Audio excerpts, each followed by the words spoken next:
Speaking with us from Canberra, it's the member for Barker, Tony Passon. How are you, Tony? I'm well, thanks, Ricky. We've got a spring session, a couple of weeks, and then this is the last chance for scrutiny, I guess, before the new federal budget is delivered. What's the mood like over there in Canberra? Well, it's good to be back. I mean, the government's been in office for now more than 100 days, and yet Parliament's only set for 8 of those days, which personally I think is a disgrace. I mean, 8% of the time in Parliament. But it's good to be back because this is a place where we can put the new government under real scrutiny, and I'd argue that's why they don't want us to sit too often. Well, they seemed to be quite happy to have this, stage-managed Jobs and Skills Summit towards the end of last week. But from the rural perspective, the National Farmers Federation's Fiona Simpson expressed concern that the farmers are sick of all the talking. It's critically important we turn it into tangible action, and particularly when it comes to our ag labour needs. Yeah, she's bang on. While that Jobs and Skills Summit was occurring in Canberra, I was out in the electorate talking to farmers, and she's perfectly summarised the position they hold in relation to labour force shortages. They saw programs like the Ag Visa as a solution. See that, if you like, taken away from them and replaced with a talk fest. A union talk fest at that is really disappointing. Yeah, well, we didn't have Peter Dutton or a Liberal representative, I believe, there. Nationals leader Dutton-Littleproud turned up, but it seems that the focus was really on increasing skilled migration. But what about the unskilled labour that we need on farms? Well, that's right, Ricky. I've been calling for some time for us to move away from this preoccupation with skilled migration. What we need in this country is migration, period. And from my perspective, the great waves of migration, whether it was post-World War, whether it was post-Vietnam War, was an influx of Australians with the right attitude and the right aptitude. Those are the two critical criteria here, and that's what farmers want. They want people who are prepared to come to their farm, do the learning on farm, but we bring the right attitude and the right aptitude with them. We see that with the Pacific Labour Scheme, which is just an absolute winner. So more of those kind of arrangements, and making more of those arrangements permanent in the sense of leading to permanent pathways for residency. Yeah, we've got this challenge, haven't we, though? We've got about 170,000 workers needed in the food supply chain alone. Even whatever Labor plans to do with the Pacific scheme is not going to really fill all of those needs across, our needs to not only feed ourselves but help feed the world. Yeah, none of that's enough. And whilst we've seen a statement which should have been made 100 days ago about the need to up our migration rate into the country, if it's all skilled labour, I'd ask the question, how many of those people are going to get to the Riverland and help my citrus growers pick fruit? None. That's the problem. So we need a real balance between skilled, semi-skilled and low-skilled workers right across the economy and right across the job skill chain, if you like.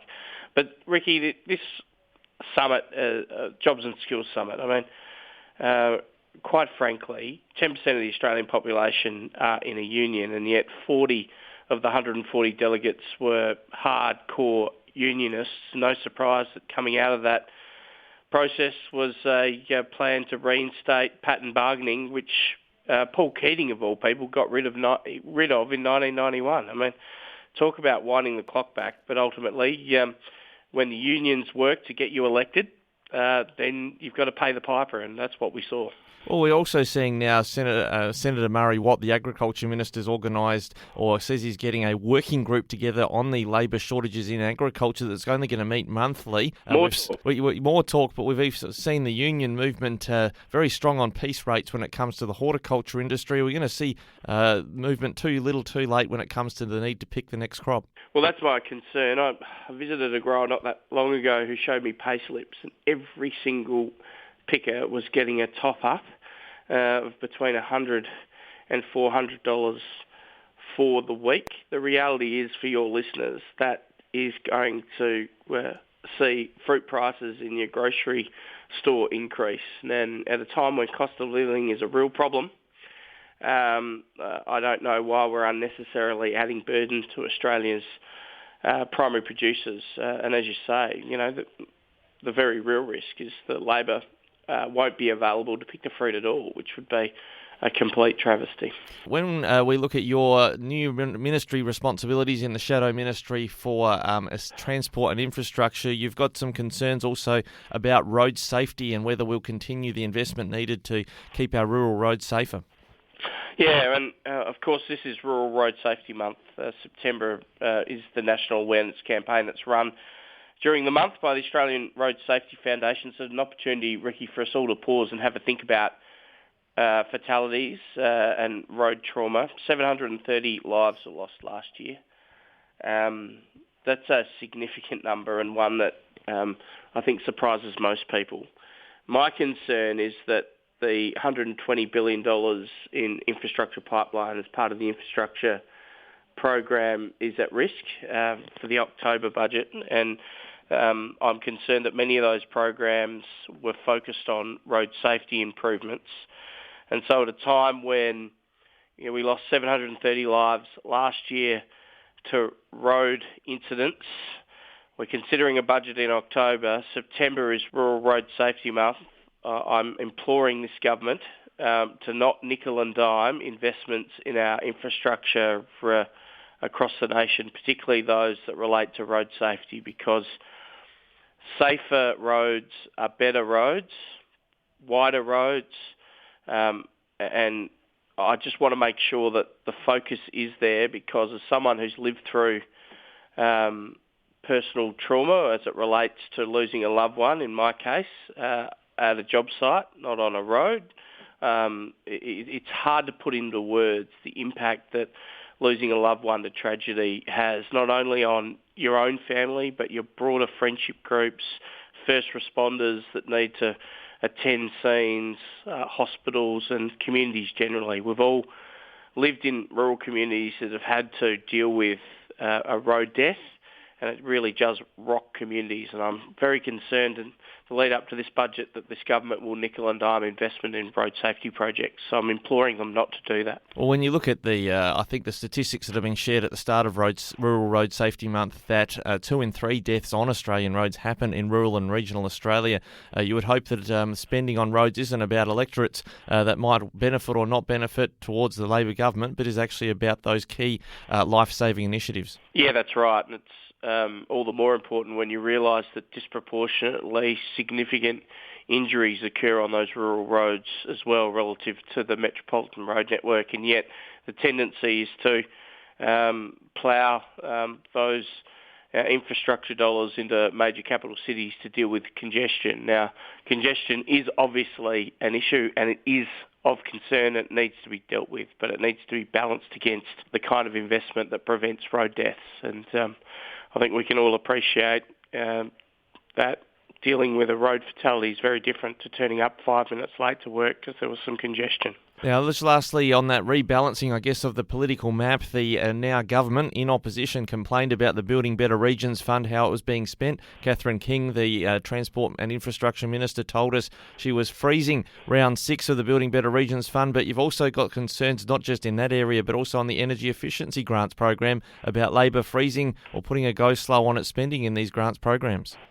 Well, that's right. Before I get to the Building Better Regions Fund, I mean, in terms of the Energy Efficiencies Communities Program, I have in the electorate of Barker 34 food and beverage manufacturers who were successful in gaining grants of up to $25,000 to improve their manufacturing processes.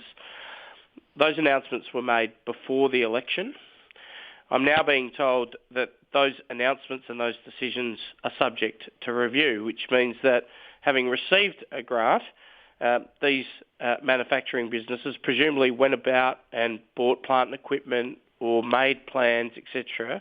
And this has now thrust them into a whole world of uncertainty, which is just, for a program at this scale, $2.11 million is does really beg a belief. But in terms of the Building Better Regions Fund, round 6 of the program was slated to have announcements made in terms of successful applications in August.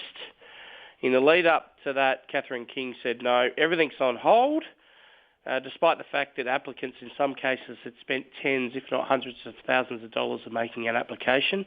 The District Council of Grant, for example, in The Mount Gambier district would have spent a significant amount of money on their application. That's all on hold, and it's very likely that round 6 won't proceed, and that the very successful Building Better Regions program won't survive the October budget. Now, my view is that incoming government is entitled to recast their budget any way they wish, but don't inconvenience applicants who have made an application to round 6, proceed with round 6, and then recast the program differently going forward. I think it really is a cruel and unusual punishment to effectively say to an applicant, look, I know you've done all the work, I know you've done all the planning, I know you were expecting an announcement in August, but sorry about that. We had an election and there's been a change in government, and so we're not going to proceed with that program. I mean, Ricky, had an opportunity to make those announcements, bring that process forward, expedite it, but we didn't do that because we didn't want to be seen to be interfering with this process. We wanted these applicants to have their best chance of success in relation to surviving the change of government if there was to be one. And to see that, notwithstanding that, round 6 is effectively being quashed and all that work going to waste, I think is a really sad outcome for many of the applicants, including some in the Barossa, the council and their arts project principal in them. So, well, amongst the victims, if you like, of that decision making is not so much councils, but it's the ratepayers who end up shouldering the bill for that. Is there a case for compensation from the federal government to reimburse councils for the amount they spent on a program that they've scrapped? Well, there should be, but there isn't. But that's the point, isn't it? I mean, applicants have gone to the expense. In some cases, I'd estimate up to $100,000 in terms of the costs associated with making a serious and detailed application for funding, and to now be told effectively, we just won't proceed with that. It's horrifying. Now, applicants won't come out and criticise the government because they're very concerned that future programs will be subject to the government's decision-making processes. But I'm certainly here to say this is ridiculous. The Building Better Regions program was a program which made the development of social capital in regional communities its priority, and to take that away is just a clear example that, notwithstanding the rhetoric, we have a Labor government that's not interested in the regions. Well, Tony, on that note, I know there's plenty of work to be done, and you've been generous with your time over in Canberra this morning. Thanks for joining us today on Flow. Thanks, Ricky.